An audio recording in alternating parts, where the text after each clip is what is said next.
الشيطان الرجيم بسم الله الرحمن الرحيم والذي جعل الشمس ضياء والقمر نورا وقدره منازل لتعلموا عدد السنين والحساب ما خلق الله ذلك إلا بالحق يفصل الآيات لقوم يعلمون إن في اختلاف الليل والنهار وما خلق الله في السماوات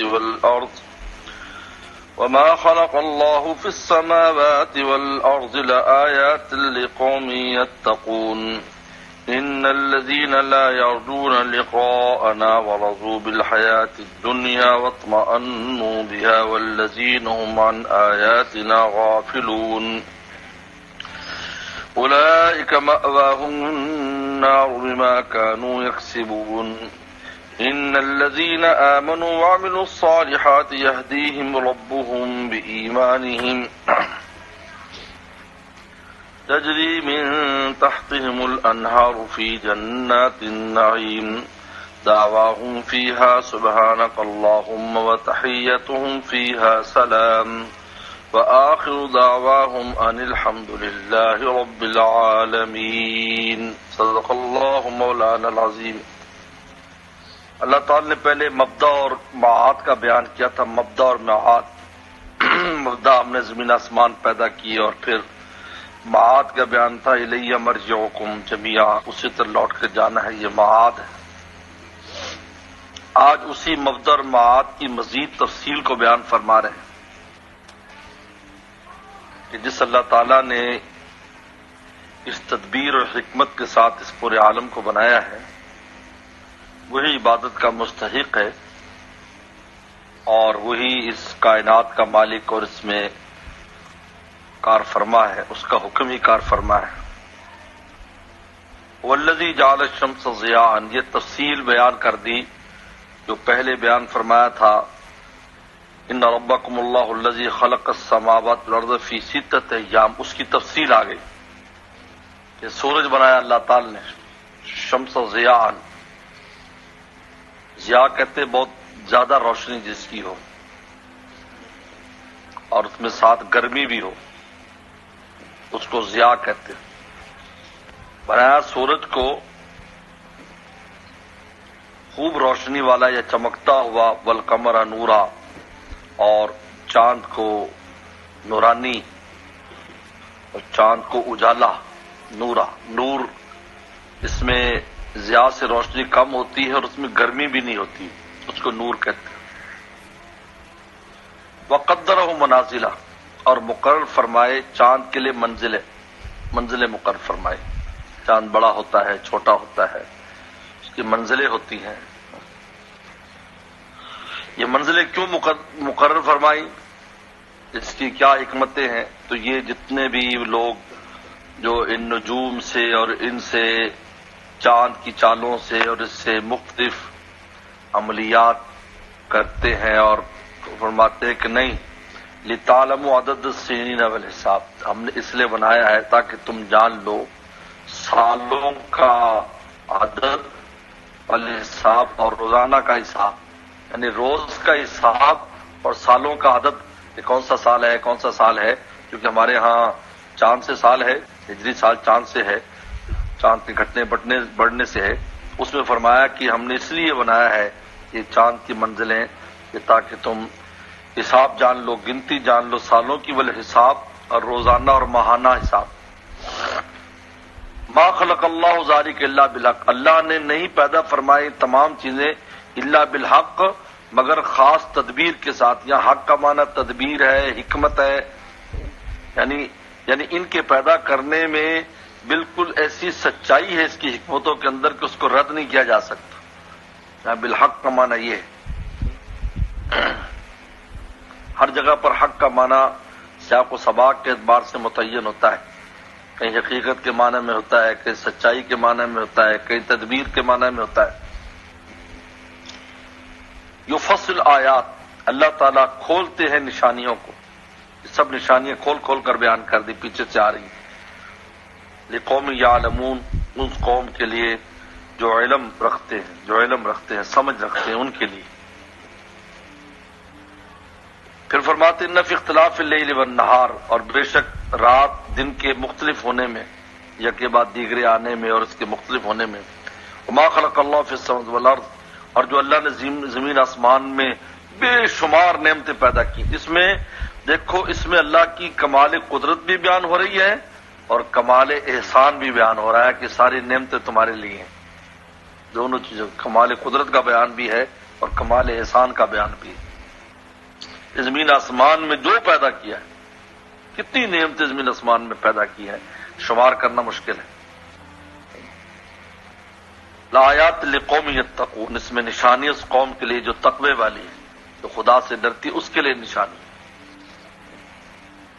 اب اس کے بعد اللہ تعالیٰ انجام بیان کر رہے ہیں نہ ماننے والوں کو اور ماننے والوں کا. عام طور پر قرآن کی ترتیب یہی ہے کہ پہلے دوزخ کا ذکر ہوتا ہے اور بعد میں جنت کا تذکرہ فرماتے، آخر میں جنت کا تذکرہ فرماتے. اس لیے ہم نے مفتی عبد الرحمان سے اور حضرت مفتی عبد الرحمان سے رحمۃ اللہ علیہ جو جامعہ کے محتمم تھے، ان سے بات میں نے سنی اور باتیں تھے. چونکہ قرآن میں یہ ترتیب آپ جگہ جگہ دیکھو گے، دوزخ کا بیان ہے تو بعد میں جنت کا بیان آ جائے گا. حضرت بن نوری رحمۃ اللہ علیہ نماز کی دوسری رکعت میں جو تلاوت جس میں ہوتی ہے، اس میں ان آیات کی تلاوت نہیں فرماتے تھے یا پسند نہیں فرماتے جس میں دوزخ کا ذکر ہو. کہتے دوسری آیات میں جنت کا ذکر ہو یا دوزخ کا تذکرہ نہیں ہونا چاہیے. مثلا پہلی رکعت میں کچھ پر دوسرے میں تبت یدا پڑھ دی، وہ فرماتے تھے قرآن یہ بتاتا ہے کہ دوسری میں جیسے قل ہو اللہ پڑھ دیں، آپ قرب فلق قرب الناس پڑھ دیں، لیکن دوزخ کا تذکرہ نہ ہو، جو ان کا حضرت کا ذوق تھا.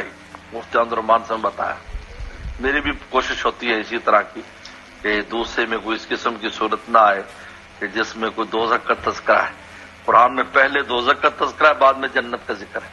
تو یہاں سے اللہ تعالیٰ دونوں جو گروہ ہیں ان گروہوں کو بیان فرما رہے ہیں کہ یہ جو گروہ ہیں دونوں، دیکھو جائز ہونا اپنی جگہ، ایک ذوق کی میں بات کر رہا ہوں، یہ نہ کہنا تم جہاد عدم جواز کا مسئلہ بنا لو، کہیں سے پڑھ لو آپ.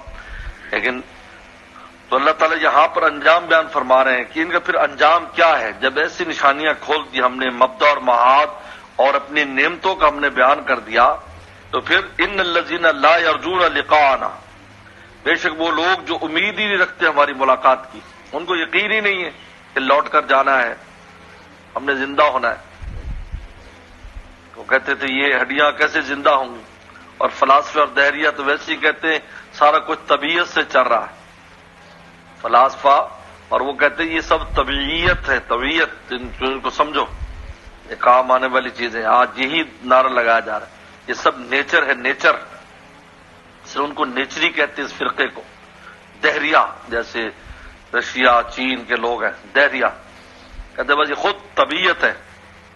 لیکن عجیب بات ہے کہ یاد رکھو اس پوری کائنات کا جو مدار ہے جس سے یہ بنی ہے اس کو مادہ کہتے ہیں، اور اس مادے میں باریک باریک ذرات ہیں جس کو ایٹم اور مالیکیول کہتے ہیں. یہ ایٹم بم اسی سے کہلاتا ہے.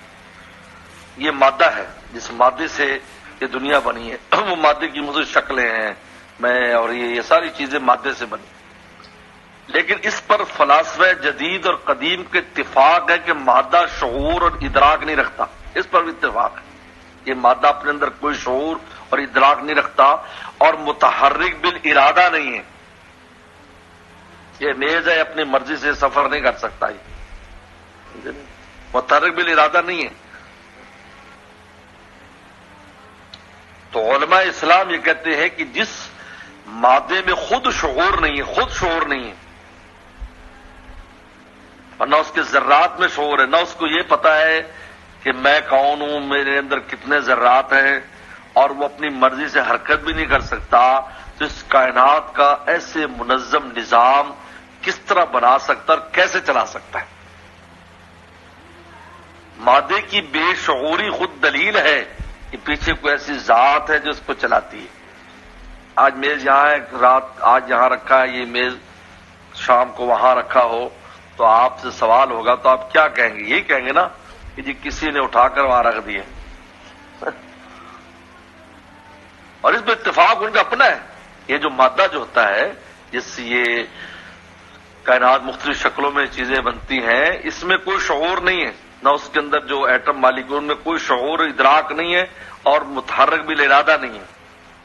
تو معلوم ہوا کہ تو اللہ تعالیٰ نے اس میں ان آیات میں اللہ تعالیٰ نے مبدا کو بیان کیا، معاد کو بیان کیا، ماننے والوں کا انجام، نہ ماننے والوں کا انجام، اور اپنے احسانات اور اپنے صانع کے وجود کو بیان کیا ہے کہ پیچھے کچھ ذات ہے کہ جو ذات اس کائنات اور منظم نظام کو چلا رہی ہے، وقت پر سورج طلوع ہونا، وقت پر غروب ہونا، لاکھوں سالوں، سینکڑوں، ہزاروں سالوں سے جس وقت آج طلوع ہوا ہے، آج اس ٹائم اگلے سال بھی، اس سے اگلے سال بھی، پچھلے سالوں میں بھی ایک منٹ کا فرق نہیں ہے۔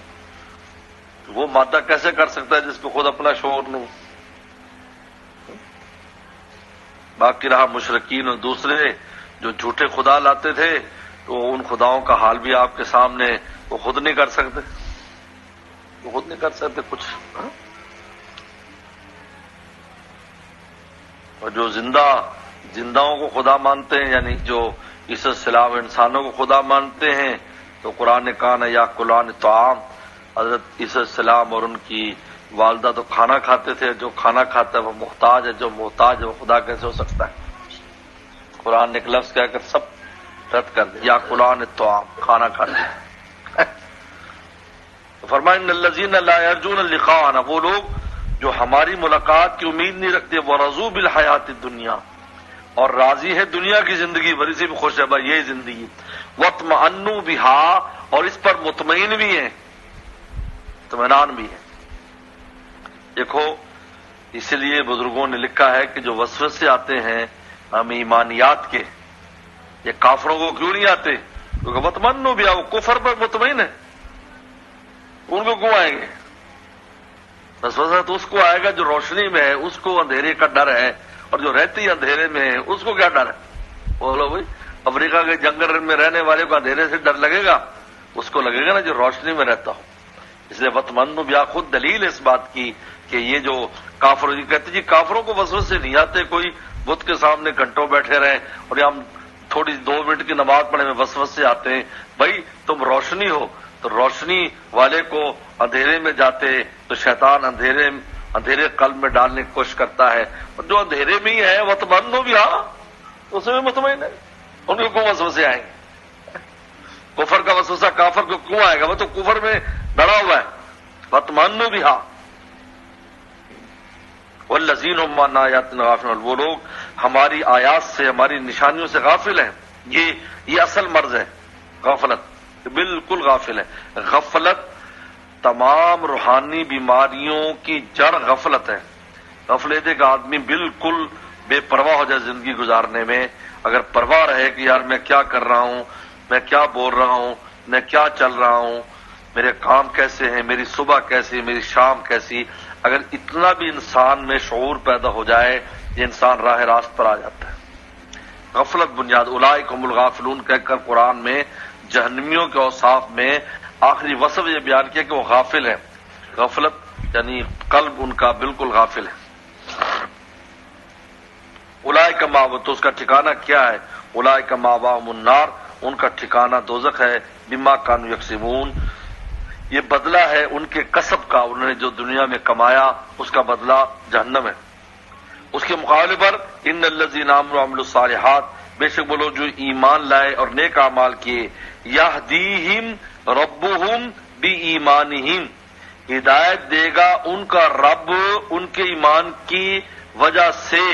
کدھر ہدایت دے گا؟ الی الجنہ، یہ معذوف ہے، جنت کی طرف راستہ دکھائے گا کہ یہ دیکھو یہ تیری جنت، بھئی یہ تمہاری جنت، یہ تمہاری جنت۔ کس کی وجہ سے؟ ان کے ایمان کی وجہ سے۔ کہتا آدمی، حدیث میں آتا ہے کہ آدمی اپنے جنت کو یوں جا پہچانے گا جیسے کہ صدیوں وہیں رہتا ہے، ایسے چلا جائے گا۔ وہ اللہ تعالیٰ اس کو قلب میں ڈال دیں گے، بھائی چلو بھائی جی میرے فلاں جگہ مکان ہے۔ جیسا آپ کا ہوائی مکان پوچھنے کے لیے کسی کو تو آپ کو سوچنا نہیں پڑتا، فوراً کہ جی فلاں جگہ رہتا ہوں، ہمارے فلاں، میں وہاں پلا پڑا ہوں، فوراً آپ کہیں گے۔ یہ ہے یہدیہم ربہم الی الجنہ، یہ راستہ دکھائے گا ان کا رب جنت کی طرف، بی ایمانہم، ان کے ایمان کی وجہ سے۔ اور وہ جنت کیسی ہے؟ تجری من تحت الانہار، اس کے نیچے نہریں بہتی، نیچے نہر مراد ہے درختوں کے نیچے اس کے، فی جنات النعیم، نعمتوں کے باغات میں، فی جنات النعیم، نعمتوں کے باغات میں، جن میں طرح طرح کی نعمتیں ایسے باغات ہوں۔ دعواہم، اب اس میں گفتگو کیا ہوگی؟ دعواہم، ان کا قول اس میں کیا ہوگا؟ فیہا، اس جنت میں، دعواہم، ان کی دعا، ان کی بات چیت کیا ہوگی؟ سبحانک اللہم، اے اللہ تو پاک ہے۔ یہ ابتدا ہے، جنتیوں کی گفتگو اللہ کی تنزیہ سے شروع ہوگی۔ کس سے شروع ہوگی؟ یعنی گفتگو کریں گے سبحانک اللہم، یا بات کریں گے سبحانک اللہم۔ وَتَحِيَّةٌ فِيهَا سلام، اور ان میں باہمی ملاقات میں قول کیا ہوگا؟ السلام علیکم۔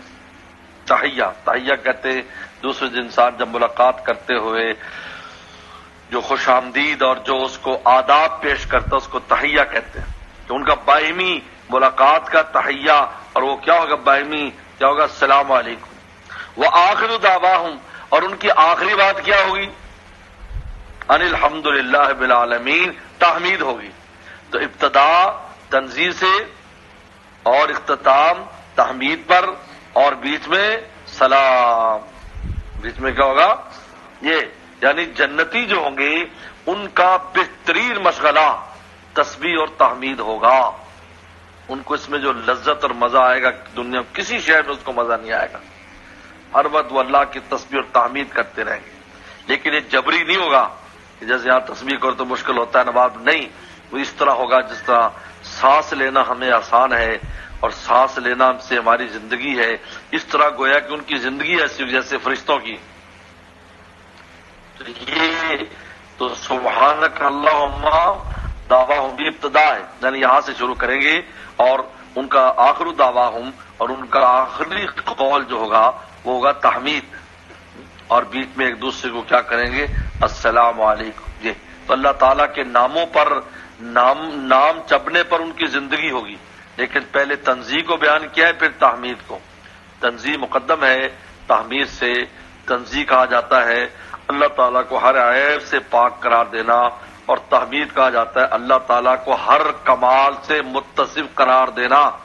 طالب علموں پلے باندھ لو اس بات کو۔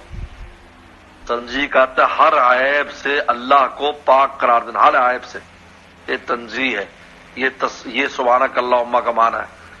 اور تحمید ہر کمال سے متصف قرار دینے کا نام تحمید ہے۔ تو پہلے تنزیہ ہے کہ اللہ تعالیٰ کو تمام عیوب سے پاک قرار دیا جائے، اس کے بعد تحمید ہے۔ معصوم بات نہیں ہے، کیونکہ دنیا میں اصول ہے، دیکھو پہلے اعوذ باللہ من الشیطان الرجیم میں بسم اللہ ہے، اعوذ باللہ یہ جو یہ مقدم ہے اس میں پناہ مانگے کی شرط، اس کے بعد اللہ تعالیٰ کی مدد کا بیان ہے۔ کہیں پورے قرآن میں ترتیب دیکھ لو آپ، تو اللہ تعالیٰ کی تنزیہ جو ہے وہ مقدم ہے، اس شے کو عیب سے پاک قرار دینا، اس کے عیب کو، اس لیے رؤوف الرحیم کا بھی یہ معنی ہے۔ رؤوف کا معنی ہے جو تکلیف دور کرے، رحیم کا معنی ہے جو ہر نعمت کے لیے متمنی ہو، یہاں پر بھی یہی ہے۔ تو یہ تو آخر دعوانا الحمدللہ رب العالمین، صدق اللہ مولانا العظیم۔